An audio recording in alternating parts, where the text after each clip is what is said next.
Le Seigneur soit avec vous. Et avec votre esprit. Évangile de Jésus-Christ selon Saint Jean. Gloire à toi, Seigneur.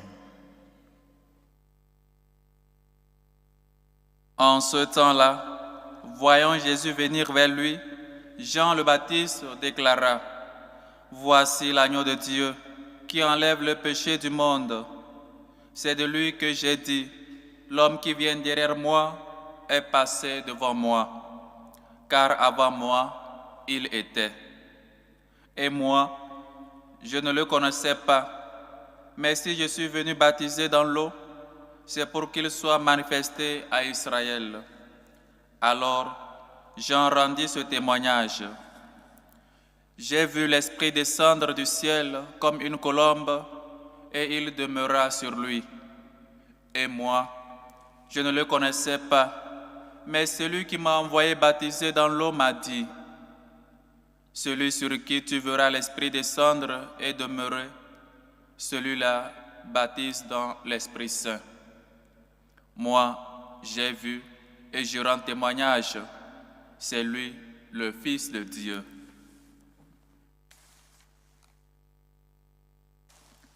Acclamons la parole de Dieu. Louange à toi, Seigneur Jésus. Chers frères et sœurs, le dimanche passé, nous avons célébré le baptême du Seigneur. Et dans cette célébration, nous avons vu les dons que nous recevons, que nous avons le jour de notre baptême, celui d'être roi, prophète et prêtre.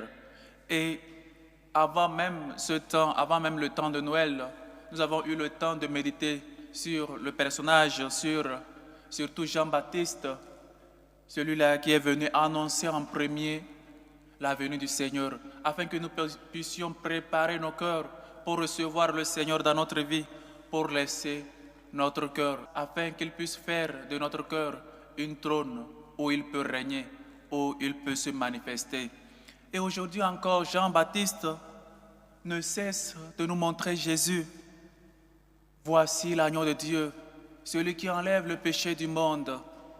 Mais avant ça, avant d'aller jusqu'à l'Évangile, voyons la première lecture. Le Seigneur m'a dit: Tu es mon serviteur, en toi je manifesterai ma splendeur.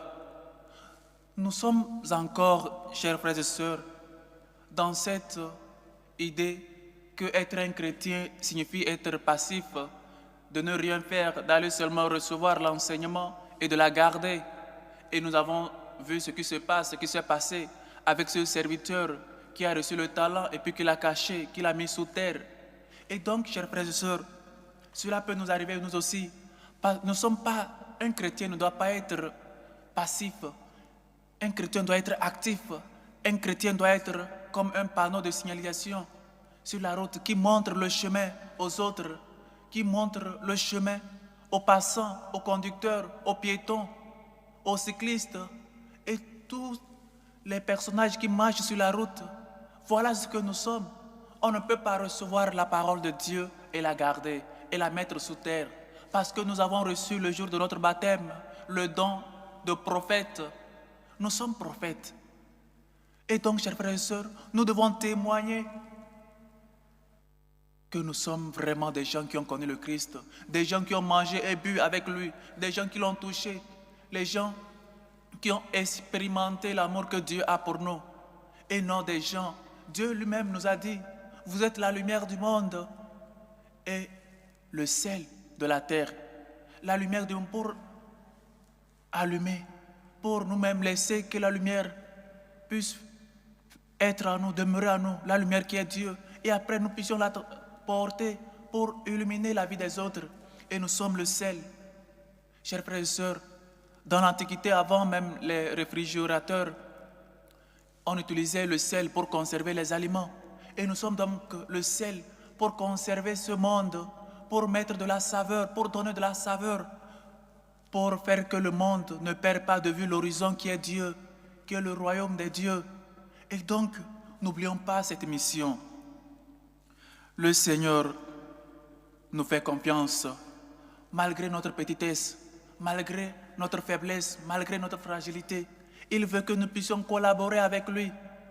Et donc, nous avons vu comment il choisit déjà les disciples. Chers frères et sœurs, Dieu nous a choisis. Dieu ne veut pas te sauver sans toi. On doit collaborer avec notre propre salut et le salut des autres.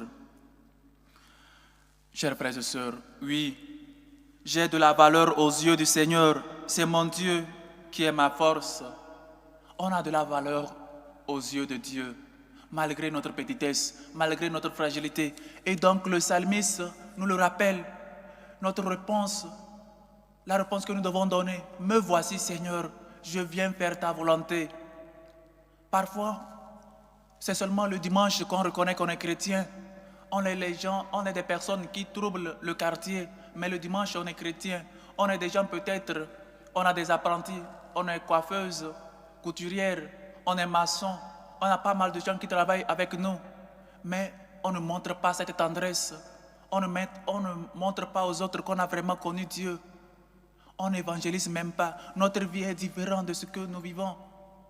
Et donc, comment nous pouvons amener les gens, les uns et les autres, à croire qu'on a vraiment connu le Dieu qui sauve, qu'on a vraiment connu le Dieu d'Israël, celui devant qui nous avons une grande valeur. Et donc, chers frères et sœurs, nous devons chaque jour répondre, me voici Seigneur pour faire ta volonté. Quelle est donc la volonté de Dieu dans ma vie? Sois une bonne personne, sois un bon époux, sois une bonne épouse, sois un bon étudiant, un bon élève. Et surtout, sois ce messager qui amène la parole de Dieu jusqu'aux extrémités de la terre. Voilà à ce que nous sommes appelés, chers frères et sœurs. Appelés à porter Dieu, à amener Dieu, à donner Dieu. Chers frères et sœurs, n'oublions pas que nous sommes des messagers. N'oublions pas que nous sommes des prophètes. Tu ne voulais ni offrande ni sacrifice. Tu as ouvert mes oreilles. Tu ne demandais ni holocauste ni victime. Alors j'ai dit, me voici. Seigneur, combien de fois le Seigneur nous appelle, combien de fois le Seigneur sort sur nos routes, dans nos ateliers, dans nos lieux de travail, dans nos paroisses, dans nos réunions, et il nous appelle chaque jour pour que nous puissions nous convertir, nous puissions donner un bon exemple de vie de chrétien. Combien de fois le Seigneur nous appelle, combien de fois il est toujours avec nous. Me voici Seigneur, je viens faire ta volonté. La volonté de Dieu, parfois elle est difficile, mais si nous comptons sur notre propre force, mais si nous comptons avec lui, nous mettons notre confiance en lui, nous savons notre petitesse et nous mettons notre confiance en lui. Lui seul est notre force, lui est le rocher et donc il nous aidera à réaliser, à pouvoir accomplir ses propres promesses en nous. Et donc, chers frères et sœurs, soyons des gens qui savent écouter la voix du Seigneur, qui savent porter Dieu dans leur lieu de travail, à l'école, à l'université, dans ton atelier, où que tu sois. Montre vraiment que tu es chrétien. Vis avec une vie de chrétien. Et parfois, avec la paresse dans ton lieu de travail, avec tout ce que tu fais, tu critiques les autres et autres. On dit voilà comment il est. Et parfois, il dit qu'il est chrétien. Voilà comment nous faisons la honte de Dieu. Nous faisons la honte des chrétiens dans nos lieux de travail, à l'université, dans les ateliers. On se dit chrétien, mais notre vie est différente. Notre vie est différente de ce que nous sommes. Soyons que notre vie soit cohérente de ce que nous disons. Nous sommes chrétiens, pas seulement le dimanche, mais tous les jours de notre vie. Et donc, pour aller à l'évangile de ce jour, chers frères et sœurs, Jean nous le dit, voici l'agneau de Dieu qui enlève les péchés du monde. Et on se dit, Dieu est vraiment l'agneau de Dieu qui enlève le péché du monde. À quoi bon? À quoi bon si Dieu quitte le péché ou pas? Parce qu'on vit dans un monde où il n'y a pas de péché, où on peut pécher, ça ne fait rien, ou c'est parce que tout le monde le fait, ça ne fait rien, et donc il n'y a même pas de péché. Combien de fois ça fait que tu ne te confesses pas? Combien de temps tu ne t'es jamais confessé? Et donc dire que Dieu est l'agneau de Dieu qui enlève le péché du monde, toi qui es saint, toi qui es 3 fois saint peut-être, à quoi bon? Mais Dieu n'est pas venu pour les saints, Dieu n'est pas venu pour les bons portants. Il est venu pour nous pécheurs.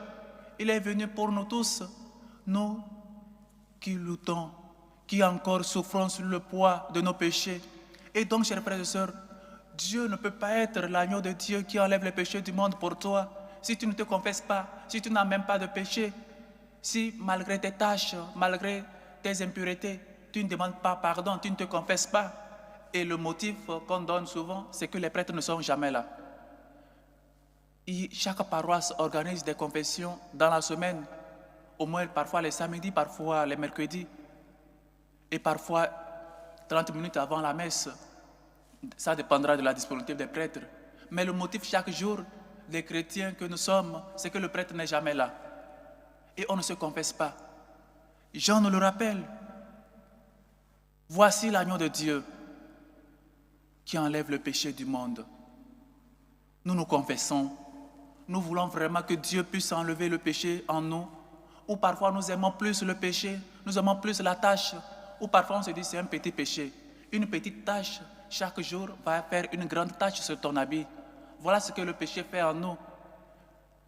C'est vrai, c'est un petit péché comme on dit souvent. Mais chaque petit péché laisse une tâche en nous, que parfois nous nous séparons de Dieu sans que nous ne le sachions. Confessons-nous, même si c'est un petit péché, comme nous le disons. Va te confesser. Combien de temps tu ne t'es jamais confessé? Combien de temps ça fait? Tu as passé combien de temps, combien de mois, combien d'années que tu ne te confesses jamais? Tu penses vraiment que tu es saint? Tu penses qu'il n'y a pas un péché en toi? Vraiment, tu as fait un examen de conscience et tu trouves que tu es vraiment saint, tu es vraiment sainte? Confesse-toi. Voilà le Seigneur qui est venu. Voici l'agneau de Dieu qui enlève le péché du monde. Mais cette tradition vient dans la culture juive où les gens trouvaient un agneau, se confessaient ou parlaient sur l'agneau de leur péché et renvoyaient l'agneau dans le désert afin qu'il puisse mourir. Et donc, l'agneau meurt avec leur péché. Et nous avons vu aussi, quand Abraham voulait sacrifier Isaac, quand le Seigneur a dit non, regarde de l'autre côté, tu vas voir un agneau pour le sacrifice. Voilà celui qui est venu, le sacrifice vivant et saint, celui qui vient enlever, mourir pour nous, pour enlever le péché en nous. Mais parfois nous aimons plus le péché, nous préférons plus les tâches en nous que de nous confesser, que de suivre les pas de Dieu, que de suivre celui qui est lumière, parce qu'on aime plus les ténèbres. Jean l'a dit, la lumière est venue chez les siens et les siens ne l'ont pas reçue. Tu as vraiment reçu le Seigneur dans ta vie. Tu te confesses, tu réalises vraiment qu'il est venu pour enlever le péché en toi, afin que ce que tu puisses lui demander, il puisse te le concéder. Parfois, nous vivons dans le péché, que parfois nos prières ne sont pas agréables à Dieu, comme ce sacrifice, comme l'encens qui monte vers le Seigneur, comme notre vie n'a pas cette odeur-là. Et donc, chers frères et sœurs, confesse-toi et demande les grâces à Dieu. Dieu ne peut pas déverser sa grâce dans les âmes qui sont impures, dans des cœurs qui gardent rancune, qui ne sont pas purs. Et tout le reste, chers frères et sœurs, Dieu et le péché ne sont jamais unis. Dieu déteste le péché. Vois, examine, rentre, fais un examen de conscience et médite. Quel péché je dois me confesser? De quel péché je ne veux pas que Dieu sache? Je ne veux pas me confesser. Et vraiment, ne trouve pas un argument pour ne pas te confesser. Parce que les prêtres se mettent toujours dans les confessionnaires. Il faut se confesser, chers frères et sœurs. Parce qu'il est venu, lui, l'agneau de Dieu, pour enlever le péché en nous, afin que nos prières puissent monter vraiment vers lui, pour que notre vie ait une odeur agréable à ses yeux. Tu ne te confesses pas. Voilà peut-être une raison où tes prières ne montent pas vers Dieu. Il faut être pur devant Dieu avant d'offrir le sacrifice. C'est pourquoi, comme on le dit dans l'Ancien Testament, le prêtre aussi offre le sacrifice pour lui-même avant d'offrir pour le peuple. Il est venu l'agneau de Dieu qui enlève les péchés du monde.